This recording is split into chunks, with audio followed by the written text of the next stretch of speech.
আসসালামু আলাইকুম। সবাইকে স্বাগত জানাচ্ছি আমাদের হাতে থাকা সর্বশেষ আন্তর্জাতিক সংবাদে। আপনাদের সাথে আছি আমি আফনান করিম। শুরুতেই সংবাদ শিরোনাম। গাজায় ইসরায়েলি পার্লামেন্টের নিরাপত্তা প্রধানের ছেলে নিহত, ছেলের নিরাপত্তা নিয়ে শঙ্কিত নেতানিয়াহু। বিস্ফোরক বোঝাই ইসরায়েলগামী জাহাজ আটকে দিয়েছে নামিবিয়া। কর্মীদের উচ্ছেদ করছে ইসরায়েল, ক্ষুব্ধ জাতিসংঘ। ইসরায়েলি নিরাপত্তারক্ষী ও সংস্থার ওপর নিষেধাজ্ঞা যুক্তরাষ্ট্রের। 92 মার্কিন নাগরিকের ওপর নিষেধাজ্ঞা দিল রাশিয়া। বেহাত এলাকা পুনরুদ্ধারে কঠিন লড়াইয়ের মুখে পড়বে রাশিয়া, বলছেন সিআই উপপরিচালক। বাইডেন শির সম্ভাব্য বৈঠক ও দক্ষিণ চীন সাগরে উত্তেজনা নিয়ে যুক্তরাষ্ট্র ও চীনের আলোচনা। এবং সর্বশেষে, কেমন হতে পারে কমলা হ্যারিসের মধ্যপ্রাচ্য নীতি। আর এই বিষয়টি নিয়ে থাকছে আমাদের আজকের বিস্তারিত বিশ্লেষণ। ইসরায়েলি পার্লামেন্টের নিরাপত্তা ও বৈদেশিক সম্পর্ক কমিশনের প্রধানের ছেলে দক্ষিণ গাজায় নিহত হয়েছেন। বুধবার ইসরায়েলি সেনাবাহিনী এক বিবৃতিতে এ তথ্য নিশ্চিত করেছে। ইসরায়েলি বাহিনী জানিয়েছে, নিহতের নাম অমিত ফ্রিডম্যান। তিনি ইসরায়েলি সেনাবাহিনীর একজন স্টাফ সার্জেন্ট পদ মর্যাদার একজন সৈনিক ছিলেন। ইসরায়েলি প্রতিরক্ষা বাহিনী জানিয়েছে, অমিত ফ্রিডম্যান ওর ইহুদাস্থ নাহাল ব্রিগেডের ব্যাটালিয়নে যুক্ত ছিলেন। দক্ষিণ গাজায় হামাসের সঙ্গে যুদ্ধে তিনি নিহত হন। এদিকে ইরানের প্রত্যাশিত প্রতিশোধ নিয়ে উদ্বেগের কারণে যুক্তরাষ্ট্রে বসবাসরত ছেলে ইয়াইরের নিরাপত্তা নিয়ে শঙ্কিত ইসরায়েলের প্রধানমন্ত্রী বেনিয়ামিন নেতানিয়াহু। আর এ কারণে তিনি মার্কিন সরকারের কাছে ছেলের নিরাপত্তা বাড়ানোর অনুরোধও জানিয়েছেন। ইয়াইর নেতানিয়াহু ফ্লোরিডার মিয়ামিতে বসবাস করছেন। সেখানে তাকে ইসরায়েলি সরকারের অভ্যন্তরীণ নিরাপত্তা পরিষেবা সিনবেতে সুরক্ষা দিয়ে থাকে এবং এজন্য প্রতি বছরে $6,80,000 মার্কিন খরচ করতে হয়। ইসরায়েলি প্রধানমন্ত্রীর কার্যালয়ের মহাপরিচালক ইজোসি শেলি সম্প্রতি নেতানিয়াহুর অনুরোধে ইয়াইরের নিরাপত্তা স্তর পর্যালোচনা করার জন্য সিনবেতের ব্যক্তিগত নিরাপত্তা বিষয়ক উপদেষ্টা কমিটির কাছে যোগাযোগ করেছিলেন। তাদের অনুমান, ইরানের প্রতিশোধের অংশ হিসেবে বিদেশে থাকা ইসরায়েলি নেতার পরিবার পরিজন এবং সম্পদ লক্ষ্যবস্তু হতে পারে। এ নিয়ে সিনবেতের উপদেষ্টা কমিটি ইয়াইরের নিরাপত্তা বৃদ্ধির ন্যায্যতা প্রমাণের জন্য গোয়েন্দা তথ্যের জন্য অনুরোধ করেছিল। অন্যদিকে বিস্ফোরক বোঝাই ইসরায়েলগামী জাহাজ আটকে দিয়েছে নামিবিয়া। চলমান গাজা যুদ্ধে ইসরায়েলের জন্য বিস্ফোরক বোঝাই জাহাজ পাঠিয়েছে ভিয়েতনাম। পরে ইসরায়েলগামী এমভি ক্যাথরিন নামে জাহাজটিতে যুদ্ধের সামরিক মালামাল পরিবহন করছে বলে কর্তৃপক্ষের সন্দেহ হয়। ফলে তারা নামিবিয়ায় নোঙর করার অনুমতি দেয়নি।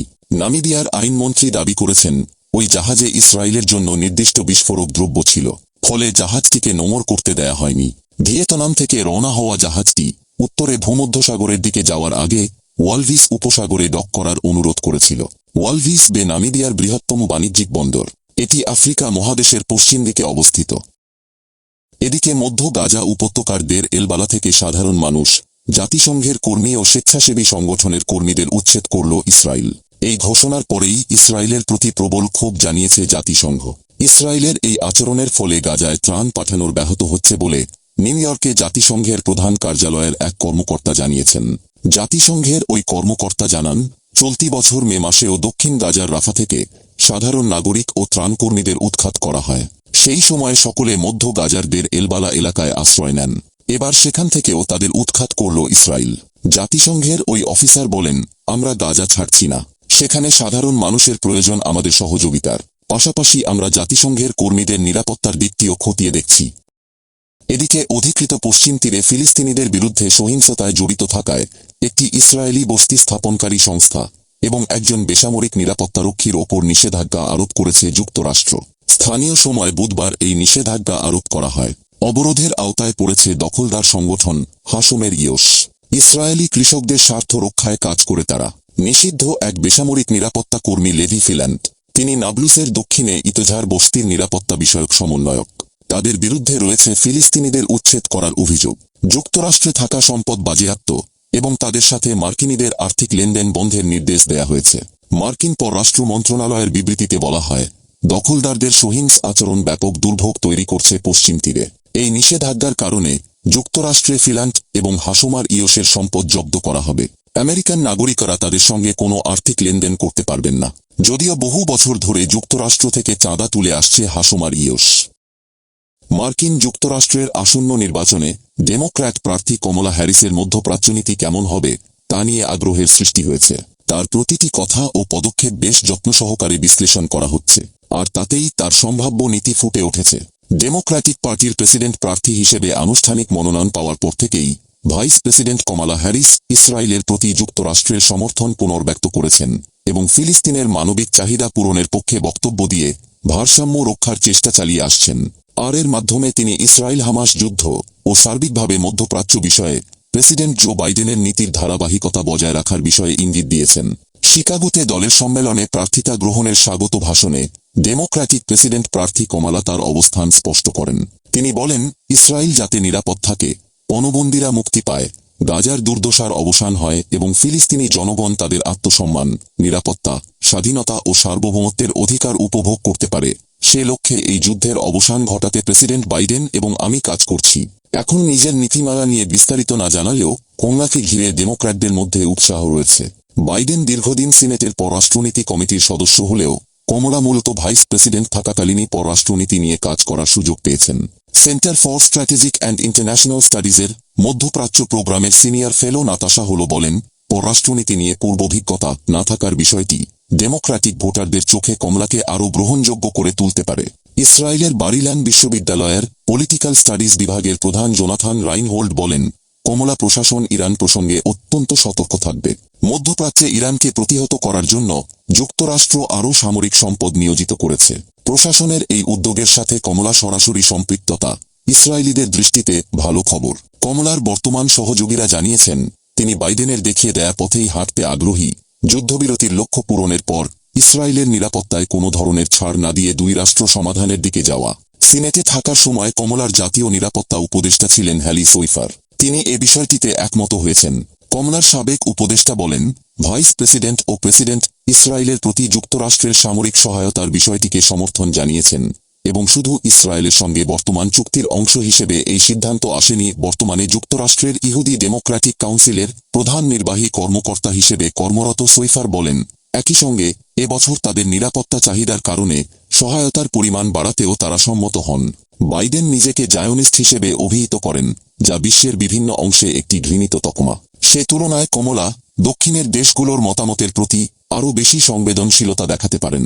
নাতাশা হল বলেন, মধ্যপ্রাচ্য নিয়ে বিশ্বের বাকি দেশগুলো কিভাবে, বিশেষত নব্য উপনিবেশিকতা, নব্যাভিজাত্য নিয়ে তাদের ভাবনাগুলো সম্পর্কে কমলা অবগছেন। আমি আশা করব তিনি প্রেসিডেন্ট হলে এই অভিজ্ঞতাকে কাজে লাগানোর সুযোগ পাবেন। তবে শেষ পর্যন্ত কমলার নীতি কেমন হবে সেটা এ মুহূর্তে বলা বেশি কঠিন, যেহেতু দলের অর্ধেক মানুষ ইসরায়েল ও বাকি অর্ধেক ফিলিস্তিনিদের প্রতি সহানুভূতি দেখানোর পক্ষে তাকে ভারসাম্য রক্ষা করেই চলতে হবে এবং তিনি ঠিক সেটাই করছেন। অন্যদিকে যুক্তরাষ্ট্রের সাংবাদিক, আইনজীবী, ব্যবসায়ী, সামরিক শিল্প সংস্থার প্রধানসহ 92 জনের রাশিয়ায় প্রবেশের ওপর নিষেধাজ্ঞা আরোপ করেছে রুশ পররাষ্ট্র মন্ত্রণালয়। ওয়াশিংটনের রাশিয়া বিরোধী অবস্থানের কারণে এই নিষেধাজ্ঞা আরোপ করে রুশ পররাষ্ট্র মন্ত্রণালয়। রুশ নিষেধাজ্ঞার আওতায় পড়া ব্যক্তিদের মধ্যে ওয়াল স্ট্রিট জার্নালের 14 কর্মী, নিউ ইয়র্ক টাইমসের 5 সিনিয়র সাংবাদিক এবং ওয়াশিংটন পোস্টের 4 জন সাংবাদিক রয়েছেন। এছাড়া এই তালিকায় বেশ কয়েকজন সরকারি আইনজীবী, মার্কিন প্রতিরক্ষা শিল্প সংস্থার কর্মচারী এবং বিশ্ববিদ্যালয়ের অধ্যাপক রয়েছেন। মস্কো বলছে, জো বাইডেন প্রশাসনের রাশিয়া বিরোধী কার্যক্রমের জবাবে এই নিষেধাজ্ঞা আরোপ করা হয়েছে। এর মধ্যে অন্যতম কারণ হল রুশ রাজনীতিবিদ, ব্যবসায়িক ব্যক্তিত্ব, বিজ্ঞানী ও সাংবাদিকদের ওপর মার্কিন নিষেধাজ্ঞা। রুশ পররাষ্ট্র মন্ত্রণালয় জানিয়েছে, আমরা বর্তমান মার্কিন সরকারকে শত্রুতামূলক কর্মকাণ্ডের জন্য শাস্তির অনিবার্যতা সম্পর্কে মনে করিয়ে দিচ্ছি। সেটা হতে পারে জেলেনস্কি ও তার সহযোগীদের আগ্রাসন ও সন্ত্রাসী হামলায় সরাসরি মদদ কিংবা রাশিয়ার অভ্যন্তরীণ বিষয়ে হস্তক্ষেপ করার চেষ্টা। রাশিয়ার এই নিষেধাজ্ঞার প্রতিক্রিয়ায় ওয়াল স্ট্রিট জার্নালের একজন মুখপাত্র বলেছেন, পুতিন সরকার মুক্ত গণমাধ্যম ও সত্যের ওপর সর্বাত্মক আক্রমণের শামিল। এই হাস্যকর তালিকাটিও এর ব্যতিক্রম নয়। স্নায়ুযুদ্ধ পরবর্তী সময়ে ইউক্রেন যুদ্ধ ঘিরে যুক্তরাষ্ট্র ও রাশিয়ার মধ্যে সবচেয়ে বড় সংকট দেখা দিয়েছে। রাশিয়া বলেছে, ইউক্রেনকে পশ্চিমা ক্ষেপণাস্ত্র দিয়ে রাশিয়ার গভীরে আঘাত করার অনুমতি দেওয়ার বিষয়টি বিবেচনা করে পশ্চিমরা আগুন নিয়ে খেলছে। রাশিয়ার কুরস্ক অঞ্চলের যে অংশ ইউক্রেনের সেনাদের দখলে গেছে তা পুনরুদ্ধার চেষ্টায় পাল্টা আক্রমণ চালাবেন রুশ প্রেসিডেন্ট ভ্লাদিমির পুতিন। কিন্তু তা করতে গিয়ে রুশ বাহিনীকে একটি কঠিন লড়াইয়ের মুখোমুখি হতে হবে। মার্কিন কেন্দ্রীয় গোয়েন্দা সংস্থা সিআইএর উপপরিচালক ডেভিড কোহেন গতকাল বুধবার এসব কথা বলেছেন। কোহেন বলেন, রাশিয়ার ভেতরের প্রায় 800 বর্গ কিলোমিটার এলাকা দখল করেছে ইউক্রেন। রাশিয়ার ভেতরে ইউক্রেনের এই অভিযানের তাৎপর্য কি তা দেখার বাকি আছে। তবে কিয়েভের দাবি, ইউক্রেনের সেনারা রাশিয়ার কুরস্ক অঞ্চলের 1200 বর্গ কিলোমিটারের বেশি এলাকা নিয়ন্ত্রণে নিয়েছে। কোহেন বলেন, ইউক্রেন বলছে, দখলকৃত এলাকা নিজেদের ভূখণ্ডের সঙ্গে যুক্ত করার কোনো ইচ্ছা কিয়েভের নেই। ইউক্রেনের সেনারা শুধু প্রতিরক্ষা রেখা তৈরি করছেন। এতে মনে হচ্ছে তারা কিছু সময়ের জন্য সেই অঞ্চলের কিছু অংশ নিজেদের নিয়ন্ত্রণে রাখতে চান। ডেভিড কোহেন বলেন, তারা নিশ্চিত যে বেহাত এলাকা পুনরুদ্ধার চেষ্টায় প্রেসিডেন্ট পুতিন একটি পাল্টা আক্রমণ চালাবেন, আর তার ধারণা রাশিয়ার জন্য এটি একটি কঠিন লড়াই হবে। সিআইএর উপপরিচালক আরও বলেন, যুদ্ধ এখন রাশিয়ার ভেতরে এসে পড়েছে। পুতিনকে বিষয়টি মোকাবিলা করতে হচ্ছে। আবার রুশ ভূখণ্ডের একটি অংশ বেহাত হওয়া নিয়ে তার নিজ দেশের ভেতর থেকে ওঠা কথাবার্তাও তাকে সামলাতে হচ্ছে। কুরস্ক অঞ্চলে ইউক্রেনের সাফল্য যুদ্ধের গতি প্রকৃতি বদলে দিতে পারে বলে মনে করছেন কোহেন, তবে সেটি কিভাবে তা ব্যাখ্যা করেননি তিনি। এদিকে যুক্তরাষ্ট্রের জাতীয় নিরাপত্তা উপদেষ্টা জ্যাক সালিভান এবং চীনের পররাষ্ট্রমন্ত্রী ওয়াং ই বুধবার বেইজিংয়ে দ্বিতীয় দিনের মতো বৈঠক করেছেন। বৈঠকে যেসব বিষয়ে আলোচনা হয়েছে তার মধ্যে রয়েছে দুই দেশের রাষ্ট্রপ্রধানদের মধ্যে সম্ভাব্য বৈঠক এবং দক্ষিণ চীন সাগরে উত্তেজনা। উভয় পক্ষই বলেছে আলোচনা অকপট, বাস্তব এবং গঠনমূলক হয়েছে। চীন যুক্তরাষ্ট্রের সম্পর্ক সঠিক পথে রাখার উপায় দুই দেশের রাষ্ট্রপ্রধানদের দিক নির্দেশনার ওপর নির্ভর করছে। হোয়াইট হাউসের এক বিবৃতিতে বলা হয়েছে, আগামী কয়েক সপ্তাহের মধ্যে নেতা পর্যায়ের ফোনালাপের পরিকল্পনা নিয়ে দুইজনের মধ্যে আলোচনা হয়েছে। সিনহুয়া জানায়, যুক্তরাষ্ট্রের প্রেসিডেন্ট জো বাইডেন এবং চীনের প্রেসিডেন্ট শি জিনপিংয়ের মধ্যকার সম্ভাব্য বৈঠক নিয়েও দুজন আলোচনা করেছেন। তাইওয়ান প্রণালীতে শান্তি ও স্থিতিশীলতা বজায় রাখার পাশাপাশি ওয়াং এবং সালিভান দক্ষিণ চীন সাগরের বিরোধ নিয়েও আলোচনা করেছেন। ওয়াং ফিলিপাইনকে সমর্থন করার বিষয়ে ওয়াশিংটনকে সতর্ক করেছেন। সিসিটিভিতে বলা হয়েছে, চীনের সার্বভৌমত্ব ও আঞ্চলিক অখণ্ডতা ক্ষুণ্ণ করার জন্য দ্বিপক্ষীয় চুক্তিগুলোকে অজুহাত হিসেবে ব্যবহার করা যুক্তরাষ্ট্রের উচিত হবে না এবং ফিলিপাইনের বিধি লঙ্ঘনের কর্মকাণ্ডকে সমর্থন বা ক্ষমা করা উচিত নয়। দক্ষিণ চীন সাগরে ফিলিপাইনের বেশ কয়েকটি জাহাজের সাথে চীনের জাহাজের সংঘর্ষ হয়েছে, যা ওয়াশিংটনকে অস্বস্তিতে ফেলেছে। যুক্তরাষ্ট্রের সাথে ম্যানিলার পারস্পরিক প্রতিরক্ষা চুক্তি রয়েছে। মঙ্গলবার যুক্তরাষ্ট্রের ইন্দো প্রশান্ত মহাসাগরীয় কমান্ডের প্রধান অ্যাডমিরাল স্যামুয়েল পাপারো বলেন, দক্ষিণ চীন সাগরে ফিলিপাইনের জাহাজগুলোকে পাহারা দেওয়ার বিষয়ে আলোচনার জন্য যুক্তরাষ্ট্রের সামরিক বাহিনী প্রস্তুত।